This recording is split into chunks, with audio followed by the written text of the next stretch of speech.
glue gun. That worked out to my advantage. Now the glue gun's heated up. Did that on purpose. So don't go too crazy on the glue gun, especially if you have a large layer going over another. Like some pieces might be, you know, like a second layer is almost the same size as the first layer. Because if you do a really thick line of hot glue and then press it down, sometimes you can still see it through the foam because the foam is so flexible. So keep that in mind. You need enough that it adheres, but not so much that you can tell you had a big goopy line of glue under there. Oh, nope, it's a trick. It's not all the way heated up. Don't make fun of me. Don't be too eager on using your glue gun when it's heating up. You want it when it's at its hottest.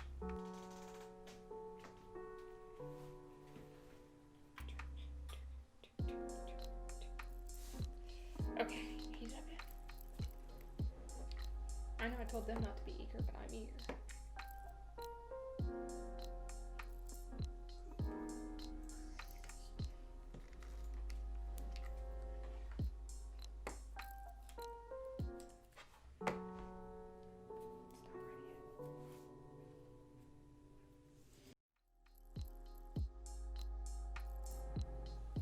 Alright, so now that my gun is heated up, we're going to go ahead and glue our layers on.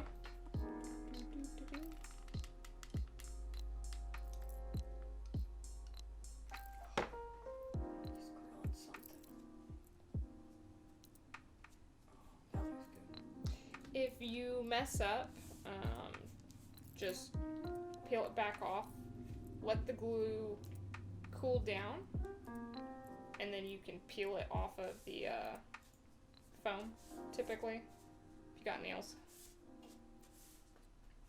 And if you couldn't, you can slightly heat gun if it was completely stuck on. Oh yeah, in case you're not close enough to the mic. So, also if you mess up, you can take a heat gun to reheat the glue and then kind of like spread it off or scrape it off when it's back in its warm state.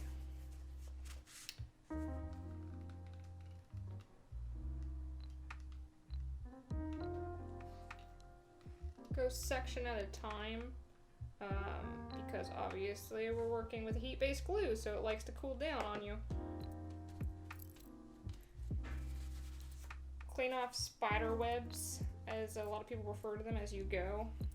The little leftover residue from using a hot glue gun. Sometimes you'll get spill out when you're pressing down the layers like I did. That means use less hot glue. And I'll teach you how to clean this up. For now, we're gonna let it cool off and just be there.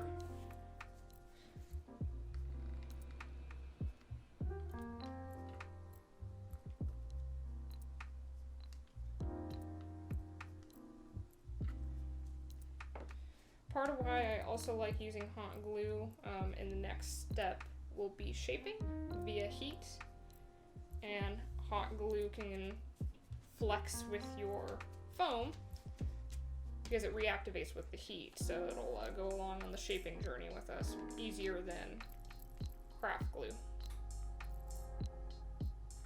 And also this is way faster than craft glue.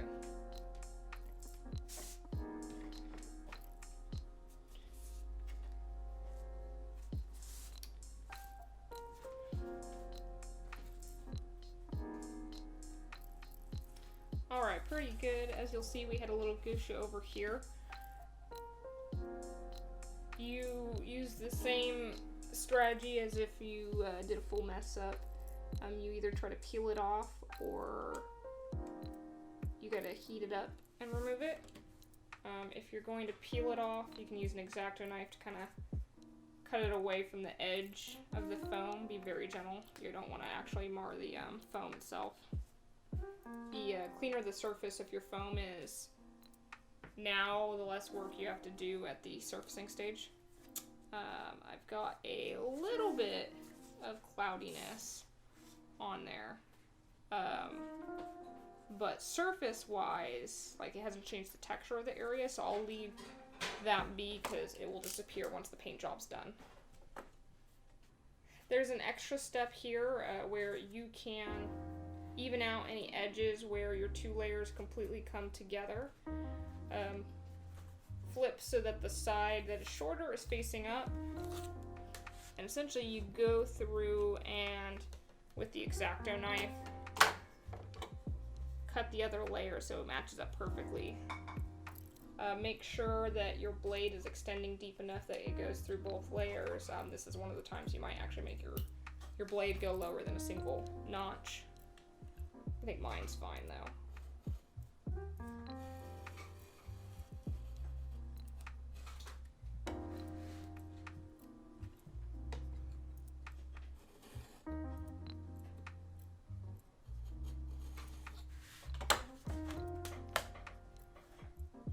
And see, now it's much cleaner on the edge. I don't have a giant lip over. And I'm just gonna go around to all my edges and do the same thing.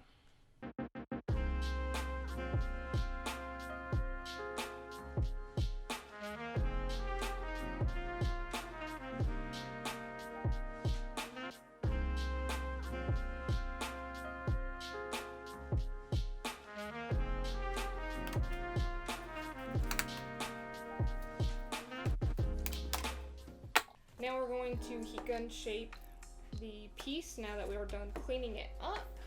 Alright, if your heat gun's like mine, you'll have two different settings. Use the low setting. We are going to heat it up from the back side where there's the least amount of detailing. You want to go through, I should explain that off.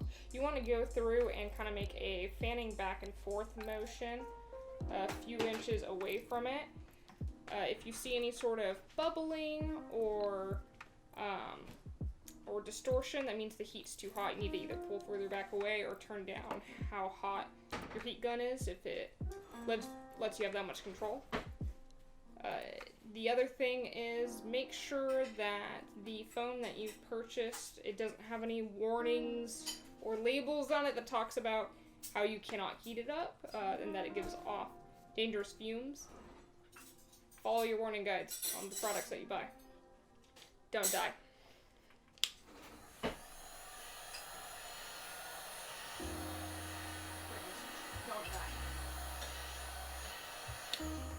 As you heat it up, the texture visibly will change. For this one, it tends to get a little bit more glossy. Hello, you're back to help? Yeah? It'll get a little bit more glossy. That's when you know that you're close to the activation stage for it.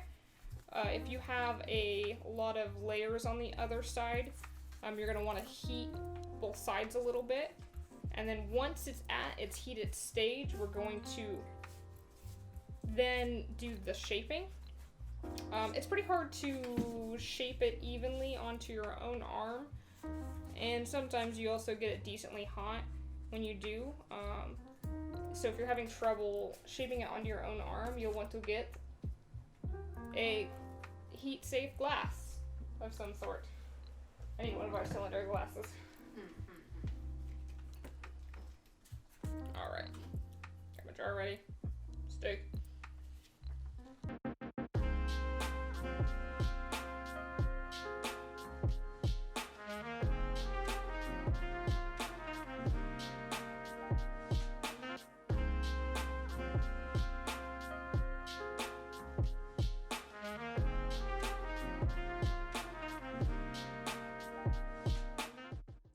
If you turn off the heat gun and go to hold the piece of foam and it's too hot for you to touch, you made it too hot.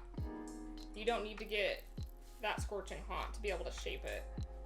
Once it's in its heated shape, hold it onto whatever you're using to shape it and wait for it to cool down. That'll let the shape take effect. It sometimes takes a while for it to cool down, depending on how hot your house is.